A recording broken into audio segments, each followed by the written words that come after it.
They taught you Rome was a republic, that it stood for the Senate and the people, that those four letters SPQR meant freedom, order, civilization. But they didn't tell you about the rituals, or the branding, or how a handful of elites turned democracy into theater and conquest into belief. Because SPQR wasn't a declaration, it was a distraction. A four-letter spell cast across centuries to make tyranny look sacred, to make empire look inevitable. So when you see SPQR tattooed on modern soldiers, chiseled on monuments, or glorified in movies, ask yourself, was Rome really the birthplace of democracy, or just the first empire that learned how to sell it? Welcome to Shadows of Ancient History, and today we're peeling back the golden veneer to expose the dark secrets behind Rome's most enduring lie, one that shaped the entire history of the Roman Empire, from Senate halls to battlefield banners. The phrase Senatus Populusque Romanus, the Senate and people of Rome, was etched on banners, stamped on currency, and inscribed onto triumphal arches. To modernize, SPQR looks like Latin patriotism, but in truth, it was Rome's first viral brand. To the untrained eye, it looked like unity, but beneath the stone was something far older: control. Control disguised as representation. The letters began appearing more prominently in the 1st century BCE, just as Rome's expansion reached a boiling point. From Hispania to Asia Minor, blood paved the roads of conquest. But conquest required consent, if not from those being conquered, then at least from the Roman citizenry. And consent, even in a militarized republic, had to be manufactured. That's where SPQR came in. Historians still debate whether the early uses of SPQR were genuinely civic or merely ceremonial. But most agree that by the time of Sulla and later Julius Caesar, it had transformed into something more potent: a brand. A sigil, a spell cast in stone and syllables. One verifiable turning point came in 82 BCE, when Sulla marched his legions into Rome and declared himself dictator. Despite his violent rise, he continued to invoke SPQR, plastering the letters across his reforms and executions alike. It gave his regime the scent of legitimacy, even as he stripped the republic of its soul. And then came the oddity. During Sulla's dictatorship, an obscure decree resurfaced an archaic law banning the burial of bodies within city limits. Its sudden enforcement sparked confusion, but served a symbolic purpose: to separate the purity of Rome, as defined by SPQR, from the decay of civil unrest. It was political hygiene masquerading as sacred tradition. Rome had always worshipped order, but now order was sculpted into propaganda. SPQR adorned the shields of legionaries who had never voted. It hung over forums where decisions were made in backroom whispers. It appeared on coins minted by emperors who would never stand for election. And the people believed, because belief was easier than truth, because to see SPQR not as a promise but as a program meant confronting the uncomfortable. That Rome was no longer a republic of farmers and philosophers, but a machine powered by myth, built on ritual, and programmed for dominance. In the back alleyways of the Subura, the crowded, chaotic heart of Rome graffiti bloomed like mold. Some walls bore the letters SPQR scrawled hastily alongside names, slogans, and crude jokes. Whether marked by rebels, street kids, or dreamers clinging to pride, no one knows. But in the Senate House, it was spoken with reverence. On the lips of generals, it was a cry to rally troops. And in every case, it served one master: the illusion that the people still ruled. Even today, some scholars call SPQR the original civic spell, because it didn't need to mean anything, it only needed to mean everything. And that's how you control an empire without lifting a sword. Just carve four letters into stone and make the world believe. The Roman Senate sat beneath painted ceilings and bronze doors, but its true power had already slipped through the cracks. Once a chamber of public will, the Senate slowly calcified into something else: a performance, a ritual of dignity masking obedience, And at its center, men in robes who called themselves guardians of the Republic, even as they scripted its fall. It didn't happen all at once. There was no single moment when the Senate abandoned its authority. Rather, it surrendered in increments, each small enough to excuse, each veiled behind the gold-trimmed veil of SPQR. Historians still debate whether the death blow came with Caesar crossing the Rubicon in 49 BCE, or earlier with Marius and Sulla's military interventions. But the pattern had already begun. The Senate had lost the will to check power. It had learned to survive by kneeling. When Julius Caesar entered Rome not as a consul but as a conqueror, the Senate greeted him with honors, not questions. They declared him dictator for 10 years, then dictator for life, all under the banner of SPQR. It was treason dressed as tribute. The people cheered, the banners fluttered. The Republic bled quietly behind closed doors. Then came an eerie rumor one most textbooks ignore. In the tense weeks before Caesar's assassination in 44 BCE, some whispered that a proposal had been raised by a minor senator, perhaps Gaius Cotta, or one of his allies, to erect a statue of Caesar as divine liberator, arms stretched above the globe, not in the Forum, but in the Curia itself. It was never confirmed, and it was never built. But the fact that such an idea could be spoken aloud, that changed everything. After Caesar's assassination, the Senate tried to walk backward, to restore the Republic. But it was like trying to unburn a scroll. The public, shaken by the violence of the Ides of March, longed not for liberty, but for stability. Octavian Caesar's adopted son understood this. He understood that symbolism was stronger than speeches. And so in 27 BCE, when he took the title Augustus, he did something masterful. He didn't abolish the Senate, he praised it, empowered it on paper. He positioned himself as the princeps senatus, the first among equals. The Senate still met, still debated, still cast votes, but every motion was pre-approved. Every law mirrored his will. Augustus ruled absolutely but quietly, and SPQR continued to shine.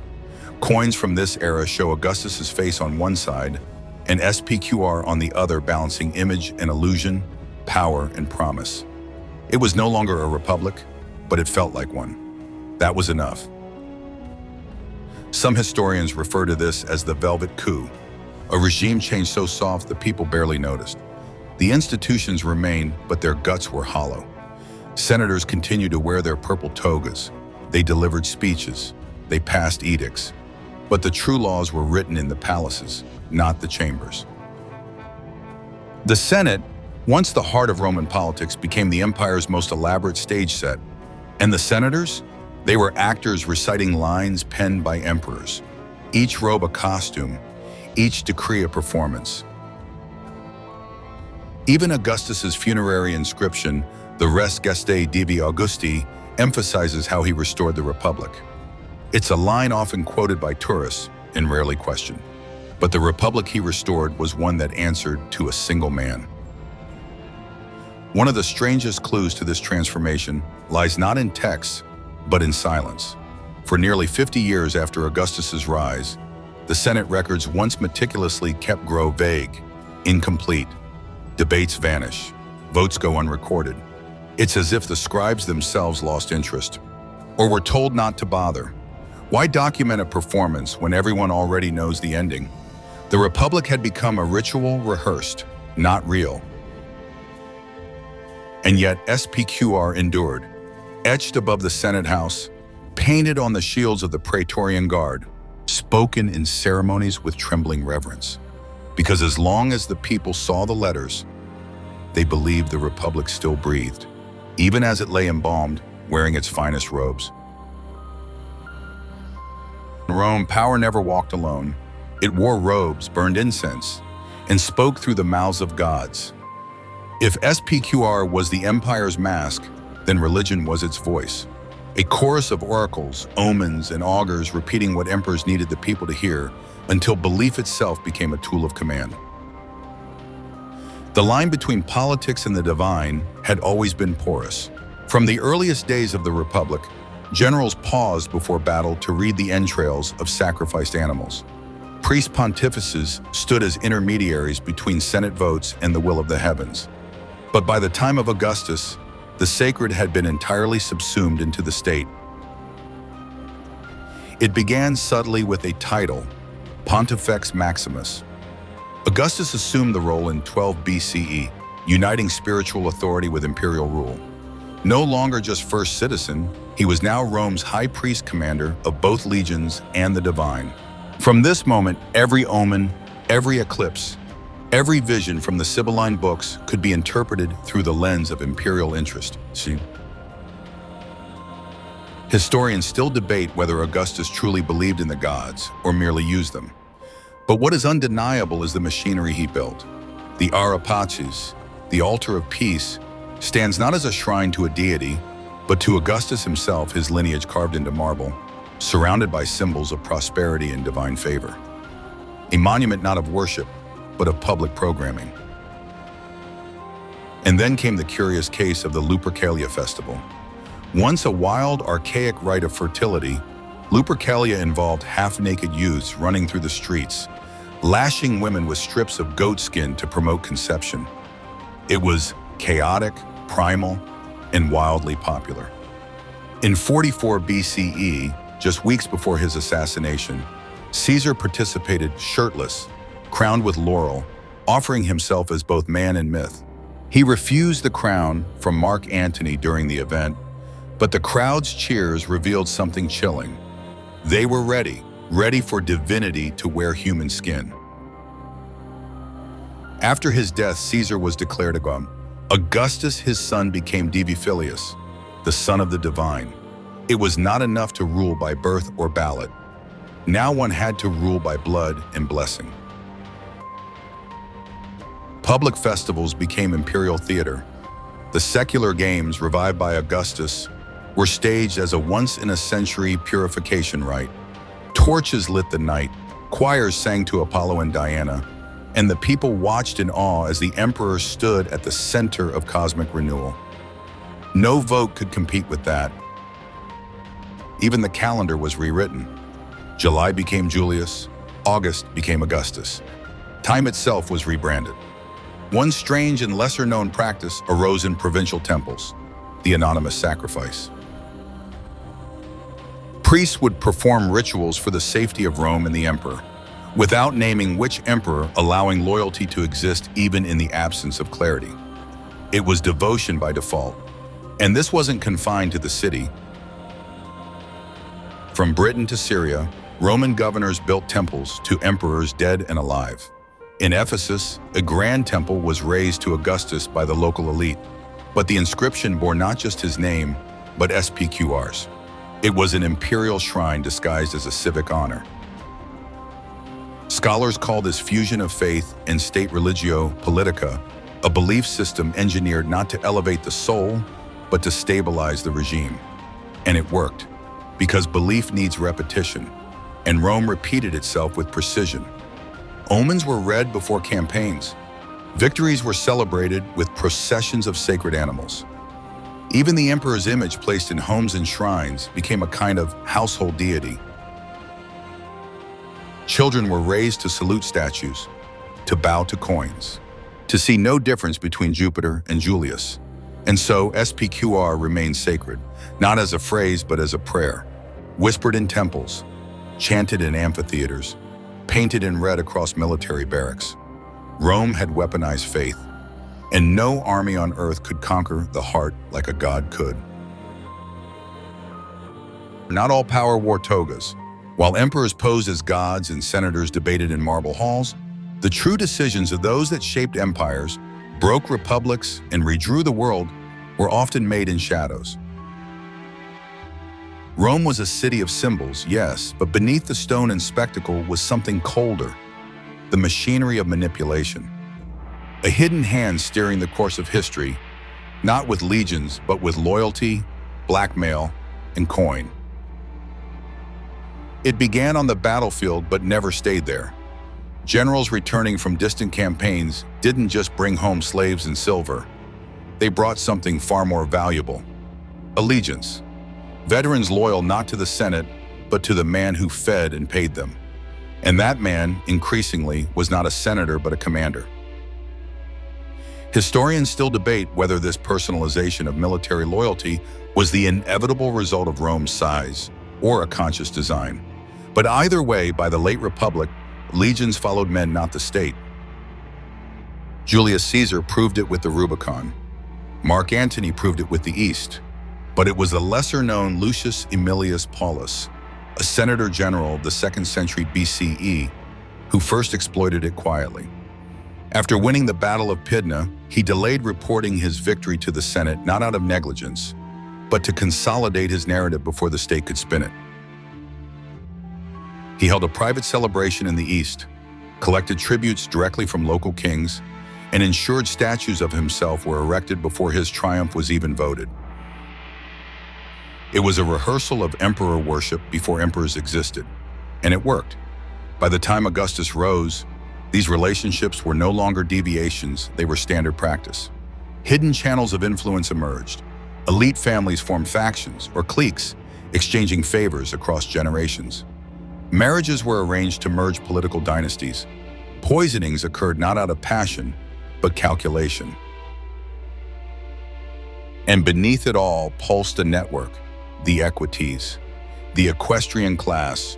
Rome's elite businessmen rarely wore armor, but funded everything. Grain imports, tax collection, even military logistics. They formed societates, private companies that supplied entire provinces. If a general crossed them, his supply lines vanished. If an emperor threatened them, prices soared.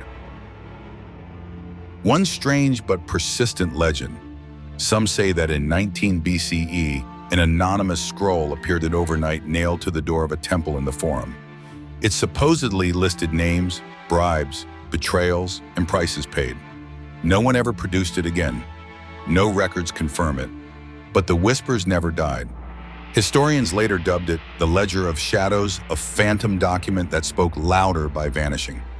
Proof, perhaps, that even temples had ledgers. And power, its own accountant. SPQR didn't appear on that scroll. It never does, because secrecy doesn't need symbols. But the true mark of hidden power came not in war or wealth, but in silence. Consider the Praetorian Guard. Originally formed to protect the emperor, they quickly evolved into kingmakers. In 41 CE, they stormed the palace after Caligula's assassination, and instead of disbanding, they found his uncle Claudius hiding behind a curtain. They didn't arrest him, they crowned him. The Senate protested but folded. This was no longer a republic. It was a security state with a myth. Even scholars refer to it now as Rome's deep state, an interconnected web of elites, soldiers, financiers, and priests who preserved their power through ritual and rotation. When one emperor fell, another rose, but the web remained. The legions marched for emperors, but the provinces obeyed the networks. SPQR became a label stamped on actions no longer controlled by either Senate or people. Just 4 letters echoing through corridors where decisions were made by those no citizen ever voted for. And through it all, Rome marched forward, not by sword, not by speech, but by the invisible hand behind them both. Even after the Republic drew its final breath, Rome refused to admit it. It wore the corpse like a cloak. The emperors kept SPQR alive not out of reverence, but necessity. They needed the illusion more than ever, a symbol that whispered, "Nothing has changed." That said to the people, "This is still your Rome," even as their voice was buried under layers of ritual, loyalty, and silence. By the 2nd century CE, SPQR was everywhere, chiseled into the pedestals of statues, fluttering above garrisons, embossed on official documents. But the Senate had become a museum piece, its sessions predictable, its members carefully chosen from families that posed no threat. Yet the phrase endured. It had become Rome's most successful lie. Take the reign of Emperor Trajan, widely praised for restoring the Senate's dignity. He publicly consulted them on wars, treaties, even laws. But behind closed doors, imperial rescripts binding legal decisions flowed directly from the emperor's pen. The Senate could suggest, not enforce. And yet, every imperial victory was celebrated as a triumph on behalf of SPQR. Even the column of Trajan, that towering spiral of military glory, ends not with his image, but with an altar to SPQR. It stands like a prayer wrapped in stone, beautiful, imposing, empty. Scholars call this era the ceremonial republic, a time when the republic's form remained, but its function was gone. Like a temple long since abandoned, kept clean for appearances. But the illusion ran deeper than marble. In provincial towns, local councils mimicked the Senate, adopting SPQR on municipal buildings. Gladiator arenas bore the letters in blood-red paint. Even taverns carved them into their walls out of pride, tradition, or habit. One symbolic case emerged from the ruins of Pompeii. In a back alley near the amphitheater, archaeologists uncovered layers of graffiti names, slogans, crass jokes. Among them, a faded phrase stood out: SPQR, painted in red. Some modern scholars, half serious, interpret nearby scribbles as a bitter satire. We trust in bread and games. Whether it was ever written that way or not, the sentiment lingered. Satire and confession. The people still believed in Rome, but Rome had become entertainment, a spectacle, a brand, and yet no one dared erase the letters, because SPQR had transcended meaning. It was no longer about Senate or people. It was about memory, about identity. It was a relic posing as relevance. And even as the empire fractured, as emperors came and went, some murdered by guards, others by fate, SPQR remained untouched, immune. Like a god no one believed in, but no one would mock. In the 4th century, as Christianity rose and temples fell, the emperors of a fading empire still signed edicts in the name of SPQR. Not because they believed in it, but because they needed it. Rome had long since become an empire of the soul, conquering not just territory, but belief. And SPQR was its most faithful servant, a memory carved into coins, a whisper in marble, a ghost that refused to die. The illusion was perfect. SPQR, 4 letters that once meant balanced dialogue, the sacred bond between citizen and Senate, became a mask worn across centuries. A mask that grew so familiar, so trusted, that no one dared lift it. By the time Rome's temples stood empty and its marble cracked beneath invading boots, the republic it claimed to represent had long faded. Yet the symbol endured, because symbols don't need truth, they need repetition. Historians will keep debating the dates when the republic ended, when empire began, when the people lost their voice. But perhaps the truth isn't found in timelines or battles. Perhaps it's in the quiet, in the silence of Senate chambers where debates were staged, in the hush of crowds bowing before emperors called divine, in the fading chants echoing through ruined forums. And still SPQR lingers, etched into stone across Europe, carved into statues, inked onto skin, worn by modern soldiers who never knew they were inheriting an empire's ghost. Because when a civilization baptizes its symbols in sacred blood, it doesn't just remember history. It rehearses it through rituals, through monuments, through centuries of conquest and control across the entire history of the Roman Empire, generation after generation. So gently now, let the vision dim, let the marble yield to moss and silence. Let SPQR drift like incense into the dark, not erased, but absorbed into the soul of the world. Rome is gone, but the ritual remains.